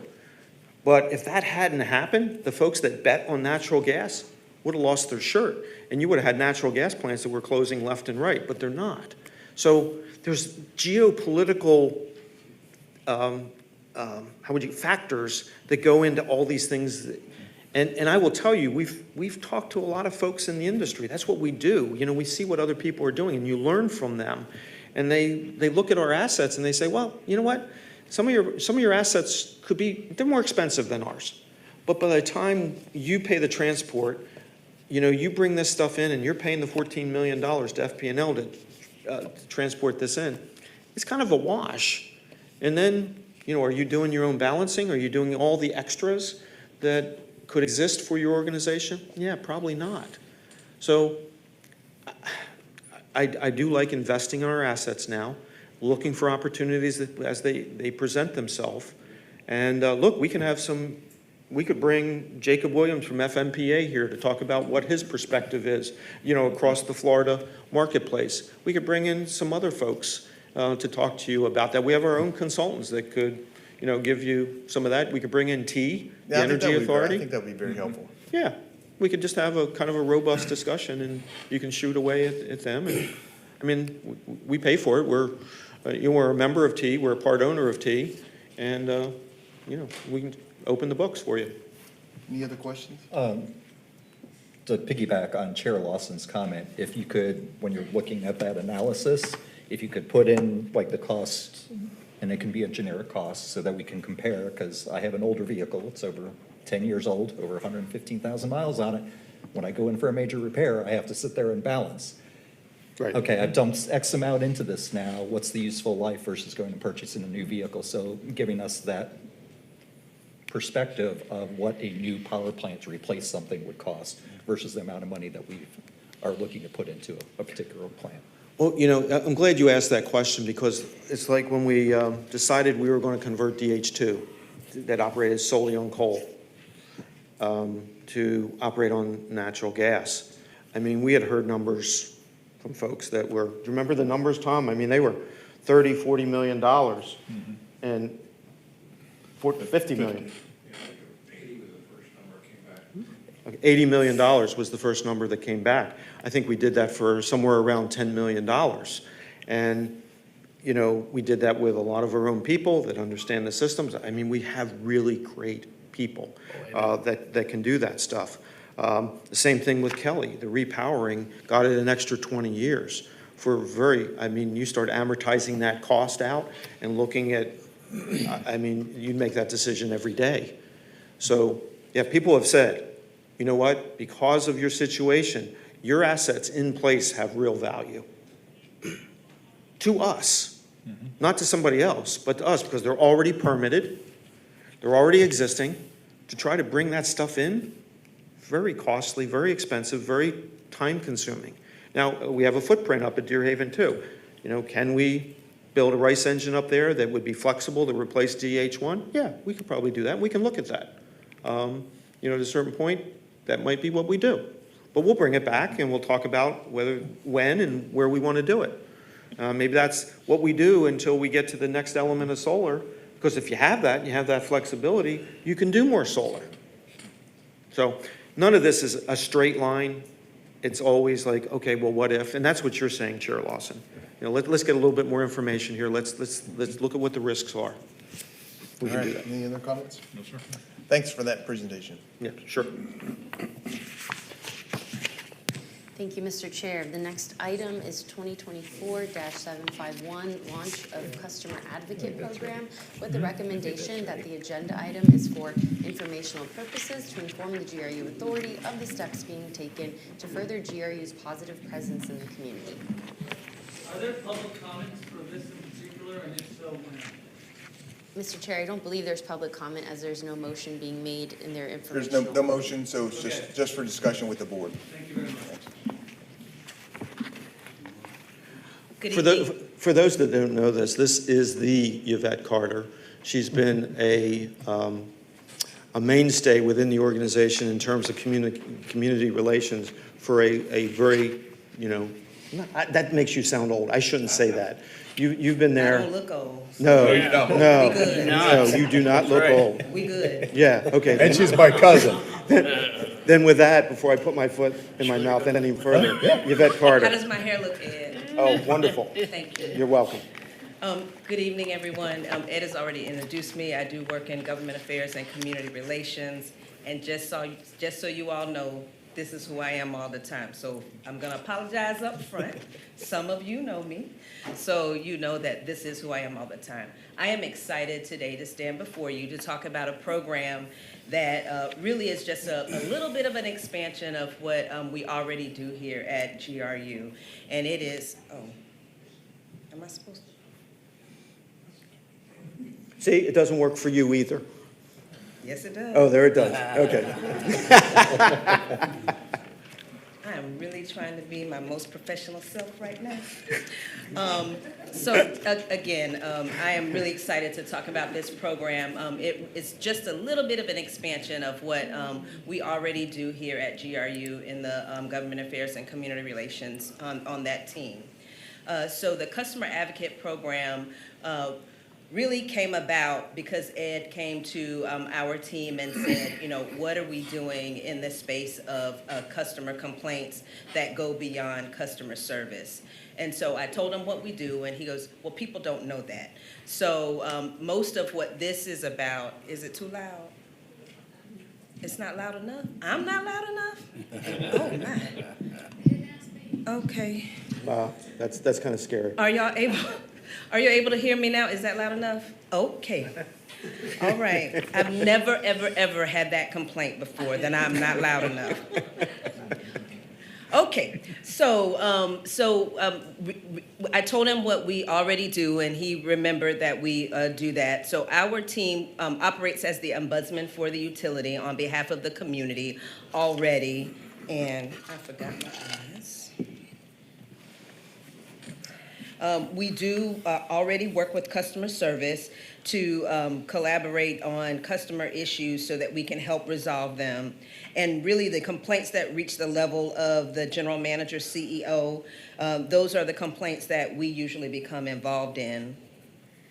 We work as liaisons with our Project Share partners, and Project Share is the employee and customer funded program that we work with 3 different agencies to fund those programs so that GRU customers who need assistance with bill payment, that they're able to go through those. So we already have relationships with those organizations as well as other organizations that do provide that service to our community.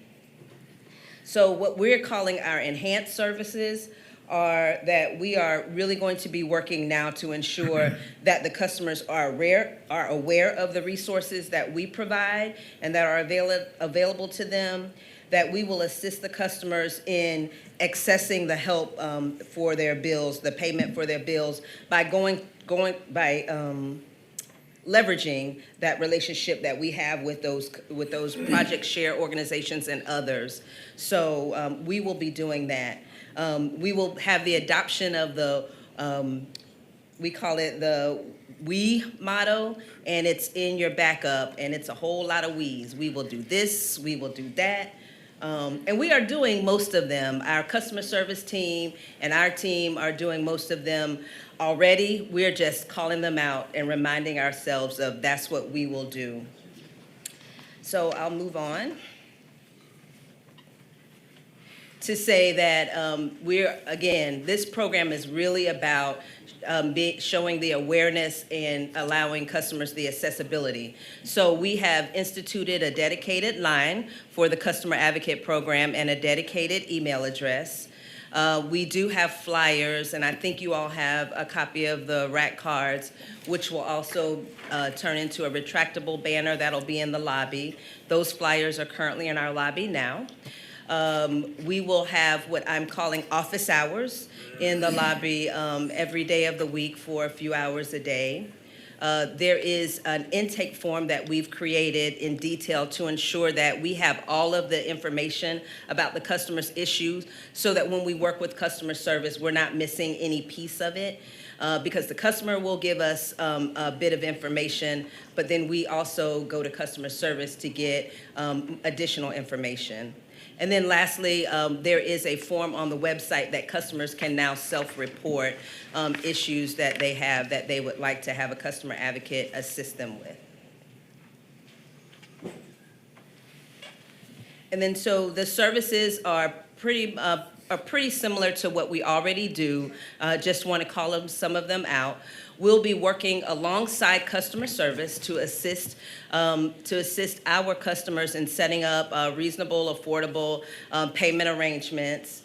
We will also assist with the appeals decisions that are made on the behalf of the customers. So if they don't agree with or they're unable to make the payment arrangements that they have set up already, then we'll work with them, alongside them with customer service to ensure that we are doing the best that we can for our customer.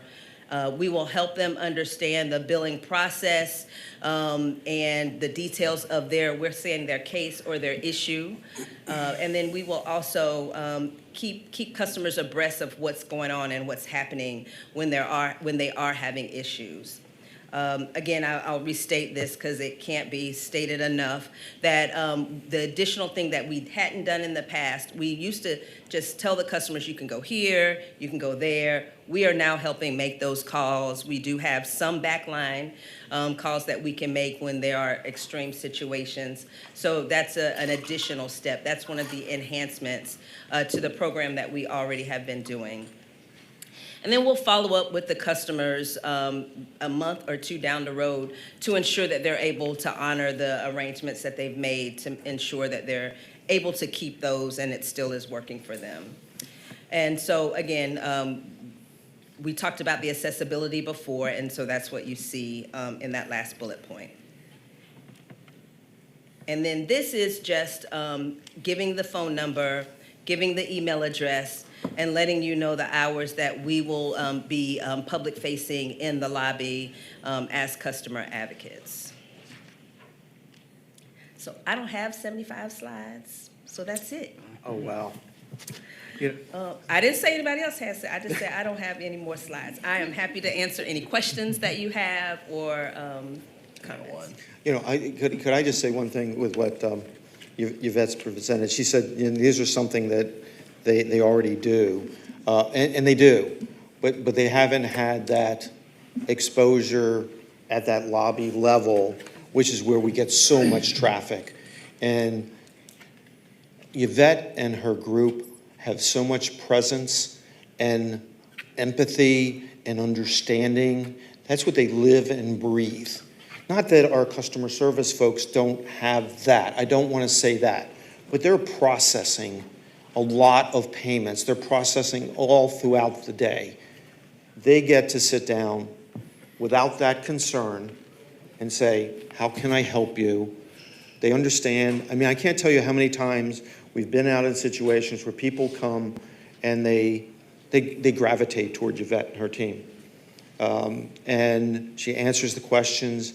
I mean, she can say things that, you know, calms the waters. This is how we operate this way. So I think it's really, really important for her to be this face with her staff. And I think she's going to do great things for the utility and that customer experience. Thank you.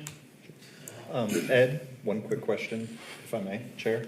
I know there were some modules and there were some discrepancies as far as when we could see, or issues with when a customer can go see their exact stuff with their AMI metering. So have we resolved that yet? Do you know when that will be resolved? Yeah, I will tell you that the whole AMI, which I call it meter to cash, is a very complex resolution. It involves getting some computer software upgrades, modules. We have a gentleman that we just put in charge of energy delivery, Chad Parker, who will be heading up part of that team. We have other folks that will work from the customer Kinzon's team from bringing that together, and we're going to try to bring it home. I think it's really important, you know, and actually, Yvette has already helped with some of that stuff with what she's heard from customers, because that's what you end up doing is, you know, what are you hearing? How do you classify that information? Okay, we got, you know, this is part of what we're seeing. We need to change this here or there. So, and we have that with the Vertex One solution. Okay, I don't want to get too complicated with some of this stuff, but there's a lot of activity to try to bring this home over the next year, because that's exactly what we have to do. Customer service reps have to have the same things that people in energy delivery are seeing. They need to be able to help the folks with the AMI meters, the smart meters, and that's what we're bringing home. And we're going to have a very large team working on that. Actually, I'm sorry, I'm stepping on your toes. With the success of our incident command, we've never talked about incident command here, but when we go into these storms, we go into incident command. So the guy in the back, I mean, he's one of my incident commanders, and he was on Alpha shift during the whole time of this event. You know, we have people on Alpha, Bravo, we have logistics, we have all these folks. I'm proposing to my folks that we go into incident command on customer service. And let's go in and let's meet, have incident commanders on this. We won't meet, you know, twice a day like we do during storms, but we'll meet once a week. We'll have folks with logistics, resources. Where do we need the resources? What are the problems? How are we identifying them? Let's meet, let's do it, let's fix it. Instead of silos that we may have within the organization. Well, no, I work, because that's the key to incident command. Everyone is under the incident commander. It doesn't matter who your boss is. You get into a gray sky role, you're working for the incident commander. And you're working for the folks that are set up in that regard. So yes, that's a long way to say yes, that's what we're doing. I bet it make your job easier, Ken's on your job easier, if the customer's got it pulled up and you can just walk them right through it, just like a credit card agent. Pull up your bill, are you on your computer? Let's do it, let's go through it. Right. So, yeah. David? This program is something that I love. I'm glad we're making it more visible to the public. I'm glad you're adding on to it. Ed's told me how great you are and what you're really going to turn this thing into. The only question I have is, since it sounds like a separate team of customer service, the frontline customer service, how much are they going to know about this program? And is there additional training they need? Are they going to be able to, I would hate for just the customers to know about it, not the customer service. Like, how are they going to, portal through this as well? So I think I said it several times just to plant the seed. They know about it because we've been doing it for the almost 13 years I've been here. What we haven't been doing is advertising it, and we have been concentrating on the complaints that go beyond customer service and reach the level of the general manager's office, or they may have seen us in the community or call us directly, but 90+% of them are handled in customer service.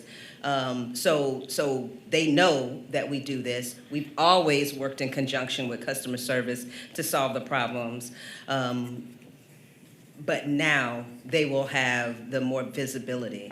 So, and I do believe that Mr. Hutchinson and his team Mr. Hutchinson has been briefing his team on this, this kind of new piece of what we've already been doing. Awesome, thank you. Yvette, how do we measure our customer experience? So there is a customer experience manager in customer service that I know that they do a lot of data pulling. I don't want to speak out of turn, but Mr. Hutchinson is here, so he can tell you exactly how. But me personally, if they are not yelling at me, I feel like I did a good job. Or at the end, because they yell at me at the beginning, but if they're not yelling at me at the end. Kenzon Hutchinson. So a few ways we do it. We do it through complaints. So we document all our complaints. Also through surveys. We try to send out surveys, transactional surveys. So if a customer has any type of interaction with us, we send them emails. They can have a follow-up after the conversation that they have with a rep, and we get that information. Then we kind of change our processes based on what we receive. But we do document all our complaints. Within the utility industry, is there a vendor that provides surveys regarding customers? I know in my industry there are multiple vendors, and we're required to survey our patients, and it's very detailed. And for me, it would now enable us to really measure and monitor our success. I don't want to you judge that whether customer service is good based on the emails that I'm receiving. I don't think that's a representative sample. Yes. And so I think the program's great, very much support it, but I think we need a measurement that is truly a percentage, representative of our customer base, that really tells us, are we really meeting our customers' needs or not? Right. So that would be interesting to me if you could bring something like that. Well, in fact, yeah, I mean, Kenzan and his group actually have done regular surveys every year through an industry leader.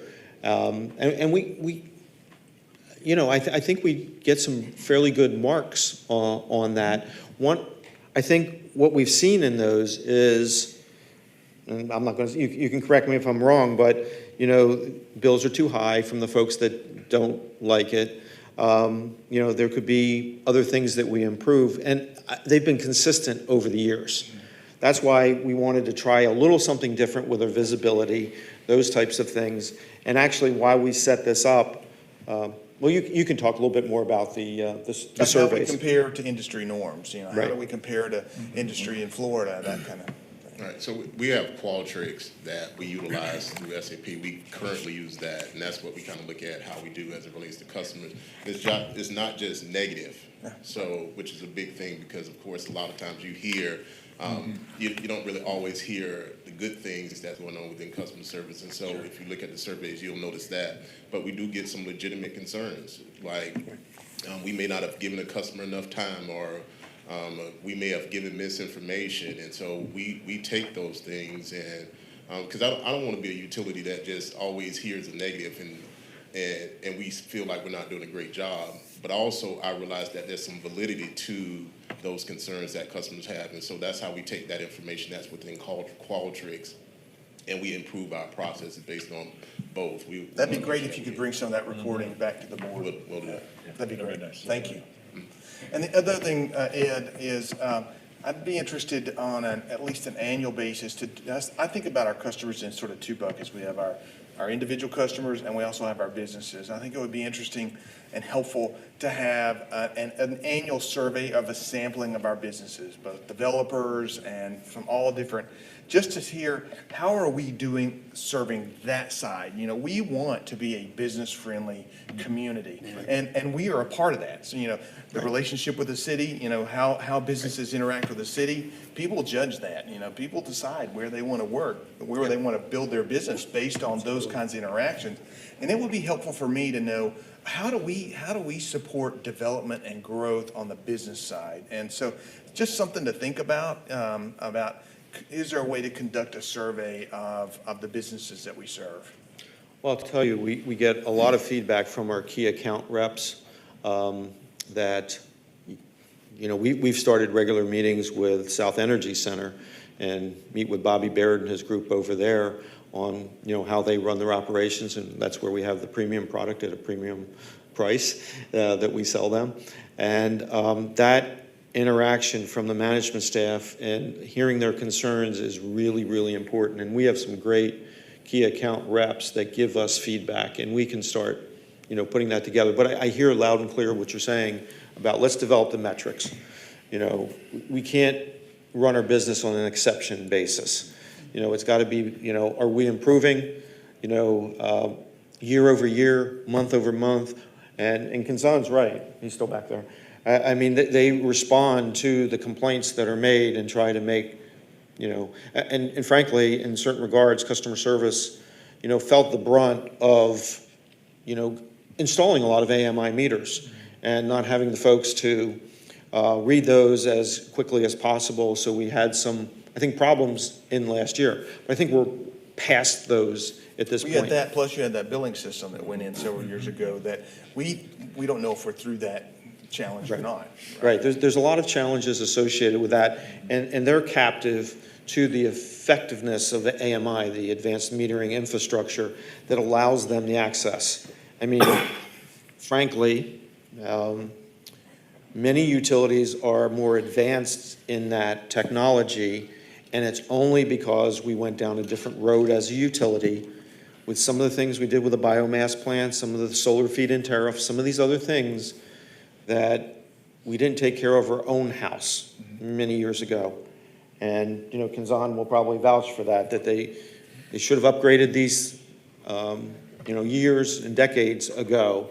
And I think that's why, if you really look at the complaints, you look at things, that's what people are asking for is, you know, a more well-understood bill, you know, lower rates, less fees, and business customers are looking for a GRU that will work with them to facilitate the move-ins, move-outs, you know, building, you know. It's really easy. We need to become more customer-friendly. That's why we came up with the motto, customer first, one utility, one goal. Yeah. Thank you so much. Thank you. One other thing, Ed, just to throw it out there, is on our payment system, which doesn't have a lot to do with them, some.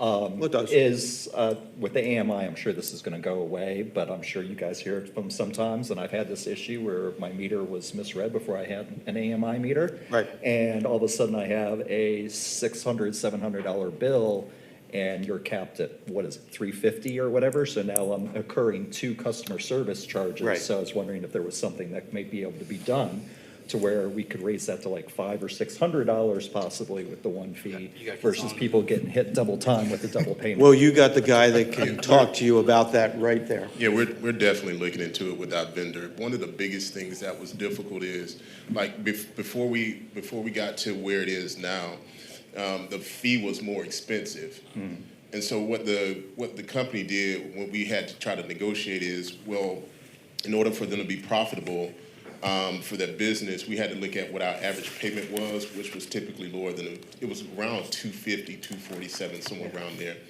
And so they upped it to $500 and say, well, you shouldn't really have too many customers over that.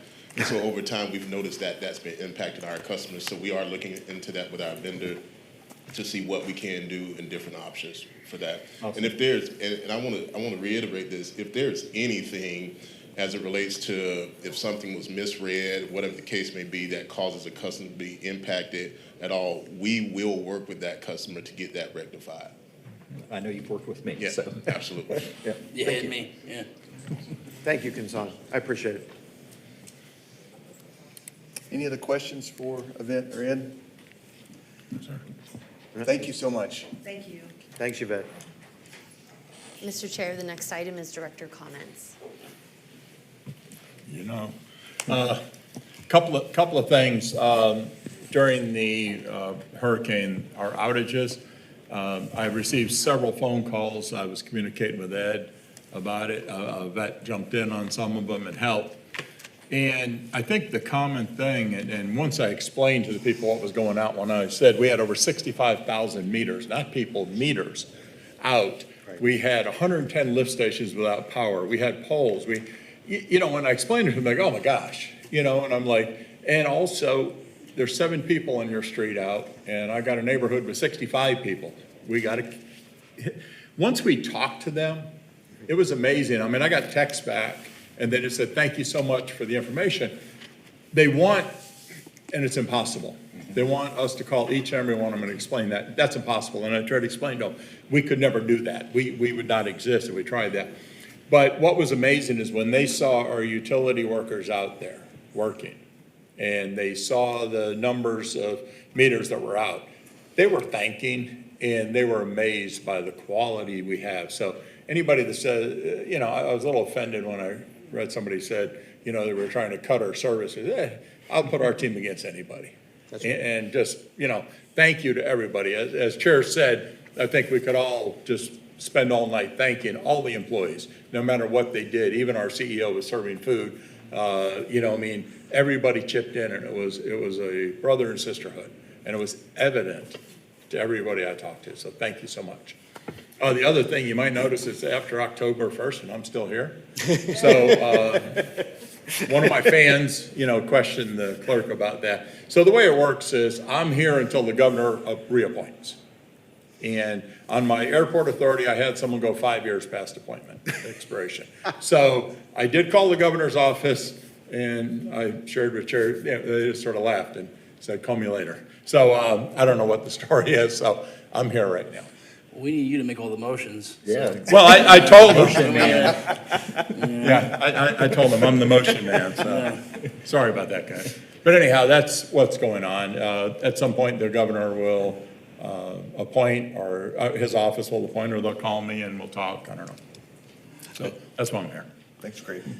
Yeah, I wanted us to consider maybe having this meeting. I know it's hard for us to televise out of this, but with a lot of the propaganda that's being spread around, I think it would be important maybe. I think the county is open because our meetings don't conflict with Wednesday meetings. Today's probably would have conflicted, but typically they don't, from my understanding. So maybe having it at the county building and working out a deal to where we can televise it so more people can view what's going on. And I think when I talk to people, they don't stream it. They forget that it's streamable. So they go to channel 12 and we're not there, and they think we're not doing anything. And I think that just will help our education of the public on what we're doing out there and what we're doing with the utility that's making their lives easier with the debt reduction, keeping rates as constant as we can, or lowering them, what we're doing with the budget and things like that. And I think that would be very helpful. So just a comment and something. We looked at that first go around. I think you remember that, Eric. We had that. The county didn't really throw out the red carpet on that idea, to be honest with you. Well, they probably want somebody to pay for the. Yeah, there's a cost. Yeah. But they still To overhead. televise it. Yeah, there's a cost. Mr. Chair. We can revisit it. I mean, Yeah. we can call them up. What you're really asking for is to televise it. Yeah. That's Yeah. not the Ultimately. location, but Yeah, really the exactly, and they have all the facilities open. Right. We'll look into that for you. Okay. Just because I think it's going to be easier, It's a good then people recommendation. are actually educating themselves versus reading what they get in the mail or what's on social media, which 9 times out of 10 are infactual. I mean, I just got a piece in the mail the other day. We're raising rates on solar. No, we're not. We just eliminated the subsidy for people to put no solar panels on their homes or businesses. You know, that we eliminated all all of our low income. Project Share, as we heard, and the Community Action Network are still alive and well. We're still partnering with them, working on them to help people with their bills. And this fallacy, I'm not sure about any of you, but I have not been contacted by Ron DeSantis. His office doesn't call me and say, we need you to vote this way, so that he's running the board and the utility is a falsehood. Far from it. A falsehood. I have not spoken to the man himself. I have not spoken to his office since I've been appointed. So, people just need to really tailor back and reel themselves in instead of going off half-cocked with half-truths. So, and I think that would help combat it and help us educate. Thank you, Jim. That's it. Yeah, I want to say I'm very pro GRU. I'm very pro, blue collar guy. These guys, what they did was amazing. I don't know that another company could have done any better than we did during the storm. I was really happy about that. I would still invite anyone, and a lot of people left, anyone who has any comments they want to come directly to me and talk about, or I won't speak for the whole board. Myself, I love to listen. And I would also just ask, and like I said, some people have already left, but the things that are kind of demeaning as far as, we don't want morale at this company hurt.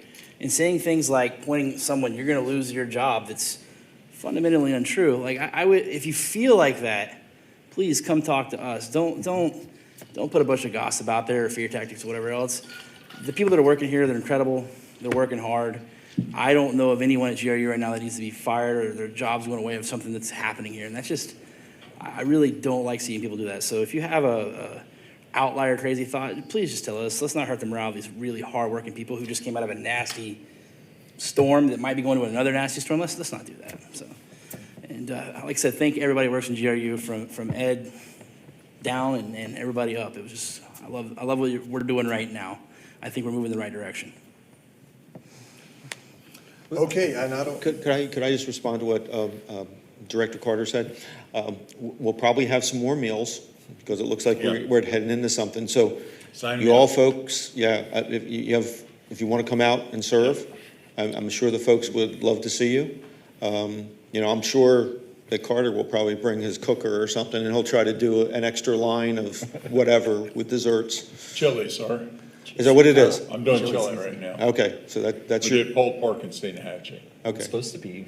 You don't want to cooler in the duplicate the mornings, effort, too. so I get it. So no, we love to see you folks out there. If you could just send us the information. Yeah, absolutely. That'd be great.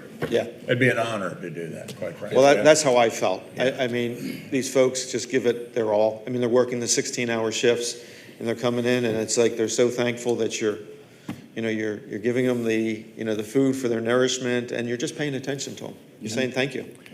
I know in Katrina, a lot of the line workers that came in from New York were sleeping in their trucks. There was nothing there. And I'm like, are you serious? You're working like 16 hours a day and you're sleeping in your truck? And it was like, they picked up their flag and said, yes, sir. I was like, wow, where do they get these people from? Right. That's what we're dealing with. That's amazing. It is. All right, seeing no other comments, we're adjourned. Thank you.